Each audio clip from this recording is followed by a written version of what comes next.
आजच्या व्हिडिओमध्ये आपण तुमच्यासाठी गणपती कटआउट पावती पुस्तकची CDR फाईल ही घेऊन आलेली आहे, ज्याचा वापर करून तुम्ही तुमच्या मंडळासाठी अगदी प्रोफेशनल आणि कटआउट असलेलं असं पावती पुस्तक तुम्ही डिझाईन करू शकता. फक्त डिझाईन नाही तर प्रिंट देखील करू शकता. त्यासाठी आत्ताच जर तुम्ही आपल्याला फॉलो केलं नसेल किंवा सबस्क्राईब केलं नसेल तर लगेच आपल्या चॅनलला सबस्क्राईब करा आणि या व्हिडिओला नक्कीच लाईक करा. तर चला मी तुम्हाला पुढं व्हिडिओ दाखवतो कशा प्रकारे आपण ही डिझाईन बनवलेली आहे.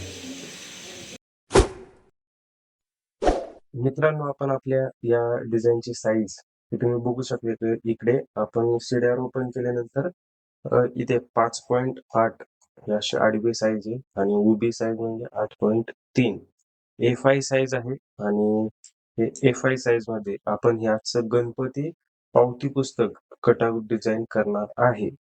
तर यासाठी मी सगळ्यात पहिल्यांदा इकडे थोडंसं ड्रॉ वगैरे करून इथे मी हा शेप तयार केलेला आहे आणि हा शेप तयार केल्यानंतर मी बाकीचं वर्क तयार केलेलं आहे. हा अशा प्रकारे मी शेप ऍड केला इथे तयार केलेला आहे आणि त्याच्यात हे बॉर्ड देखील केलेले आहे. हा शेप ऍड केल्यानंतर मी याच्यात इथे असं आपल्या झेंडूच्या फुलांची माळ आहे, ही माळ इथे मी ऍड केलेली तुम्हाला नक्कीच पाहायला भेटते. एकदम व्यवस्थित आणि हाय क्वालिटी अशी ही असणारी माळ अशी मी इथे ऍड केलेली आहे, कारण प्रिंटिंगची क्वालिटी देखील तितकीच चांगल्या पद्धतीने भेटली पाहिजे. अशा पद्धतीनं हे इथे वर्क करावं लागतं. आणि याच्यानंतर इथे हे मी थोडंसं आपल्याला आता तुम्हाला पुढे समजेलच कशा प्रकारे मी हे डबल कलर मध्ये करण्याचा प्रयत्न केलेला आहे. आणि इथे अशा प्रकारे हा शेप मी इथे ऍड केलेला आहे आता. आणि त्याच्यानंतर हा परत एकदा शेप ऍड केलेला आहे. याच्यात आता आपल्याला बाकीची डिटेल्स टाकायची आहे, म्हणजेच की नाव वगैरे किंवा आपण जे पेनाने नाव लिहिणार ते, बाकीचं पैसे वगैरे किती देत आहेत ते संपूर्ण इथे मेन्शन केलं जाईल. याच्यानंतर सेम जे आपण इथे खाली शेप तयार केला त्या पद्धतीनेच मी इथे रेक्टँगल इथे ऍड केलेला आहे. आणि याच्यानंतर मी इथे परत एकदा इथे अशा प्रकारे व्हाईट मध्ये थोडंसं राखाडी कलर आपण म्हणू शकतो, हे मी अशा प्रकारे हे तयार केलेले आहे, शेप तयार केलेले आहे आणि त्याचा कलर वगैरे थोडंसं चेंज केलेलं आहे. याच्यानंतर इकडे बघू शकता हा ग्रुपमध्ये ऑब्जेक्ट क्रिएट केलेला आहे आणि याच्यात इकडे स्वाक्षरी वगैरे म्हणजे सही वगैरे करण्यासाठी आपण प्रॉपर वर्क केलेलं आहे. इकडे सहीचं बाकी इकडे टेक्स्ट टाकलेलं आहे. हे कोरल ड्रॉ कशासाठी वापरलं जातं तर मी तुम्हाला झूम करून दाखवतो, किती झूम करतो. पण थोडंसं हे पिक्सल हे फाटत नाहीये. कोरल ड्रॉ यासाठीच वापरलं जातं की प्रिंटिंग क्वालिटी मध्ये कुठेही कमीपणा आला नाही पाहिजे, तर त्यासाठी कोरल ड्रॉ हे खास करून वापरतात. आणि नक्कीच PSD फाईल थ्रू पण प्रिंट केली जाते, पण बऱ्याच ठिकाणी जिथं प्रिंटिंग ऑफसेट प्रिंटिंग केली जाते तर ते कोरल ड्रॉच वापरतात. आणि जर प्रिंटिंग आपल्या थ्रू जरी केलं तरी त्यांची रिक्वायरमेंट कोरल ड्रॉच असते, जेणेकरून जे आपल्याला स्क्रीनवरती कलर दिसतात तेच कलर आपल्याला आपल्या पेजवरती पाहायला भेटतात. तर हे अशा प्रकारे इथे हा खालचा लेअर मी तयार केलेला आहे.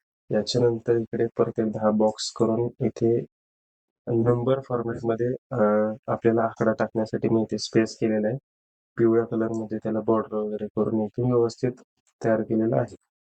तर याच्यानंतर इकडे वरच्या साईडला सेम पावती क्रमांक, दिनांक, आता यंदा 2026 आहे त्यामुळे डायरेक्ट 2026 केलेलं आहे. इकडे नाव यांकडून रोख मिळाले आणि आपल्या मंडळाचा जो कार्यकर्ता पैसे घेईल तर त्याची इथे सही, अशा प्रकारे हे एवढं काम केलेलं आहे. आणि जर तुम्हाला आपल्याकडून जर कोणतंही असं पावती पुस्तक तयार करायचं असेल, CDR फाईल, PSD फाईल आपण नक्कीच बनवून देऊ.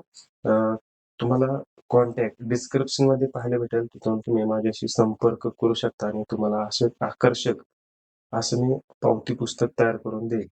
तर याच्यानंतर मी इथे गणपती बाप्पाचा हा इमेज कटआउट मध्ये कटिंग मध्ये बॅकग्राऊंड वगैरे कट केलेलं आहे. तुम्हाला बॅकग्राऊंड मी शेवट दाखवेल. इथं आपलं हे बॅकग्राऊंडला आपला व्हाईट कलर असल्यामुळे थोडंसं आपलं कटआउट मध्ये आहे का नाही असं तुम्हाला नक्कीच प्रश्न पडला असेल, पण हे 100% कटआउट मध्ये आहे.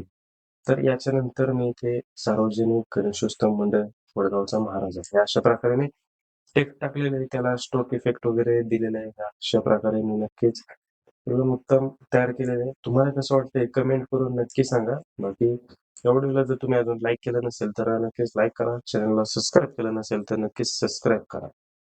याच्यानंतर वरच्या साईडला देखील अशा प्रकारे मी हे टेक्स्ट टाकलेलं आहे. वरच्या साईडला थोडासा स्पेस मी सोडलेला आहे जेणेकरून जेव्हा बाइंडिंग वगैरे केलं जातं तर त्यासाठी हा स्पेस सोडलेला आहे. जेणेकरून आपले टेक्स्ट देखील गेले नाही पाहिजे. तर याच्यानंतर इथे आता ते जसं सांगितलं मी झेंडूच्या फुलांची माळ इथे मी ऍड केलेली आहे. आपल्याला नक्कीच क्वालिटीमध्ये आपण जेवढं काम करेल तेवढंच उत्तम राहतं, उत्तम आउटपुट आपल्याला पाहायला भेटतं. आणि शेवट म्हणजे मी माझा हा लोगो लेअर मध्ये मी ऍड केलेला हा लोगो मी इथे ऍड केलेला आहे. इथे तुम्ही नंबर बघू शकता. तुम्ही नक्कीच तुम्हाला जर अशा प्रकारचे डिझाईन हवी असेल तर तुम्ही कॉन्टॅक्ट करा. नक्कीच तुम्हाला उत्तम चांगल्या प्रकारे अशी डिझाईन बनवून देईल. तर ह्या अशा प्रकारे ह्या डिझाईन आपण तयार केलेली आहे. आता हे तुम्हाला दाखवतो मी. हे तुम्ही बघू शकता जे चॉकलेटी कलर मध्ये तुम्हाला पाहायला भेटते. हे अशा प्रकारे आपलं पावती पुस्तक आहे. अशा प्रकारे पावती पुस्तक आपण तयार केलेलं आहे. आणि हे जे गणपतीच्या साईडनं पाहायला भेटतंय हा सगळा पोर्शन, तर हा सगळा पोर्शन कटिंग होणार. प्रॉपर कटिंग होऊन तुम्हाला अशा प्रकारे पाहायला भेटणार आहे.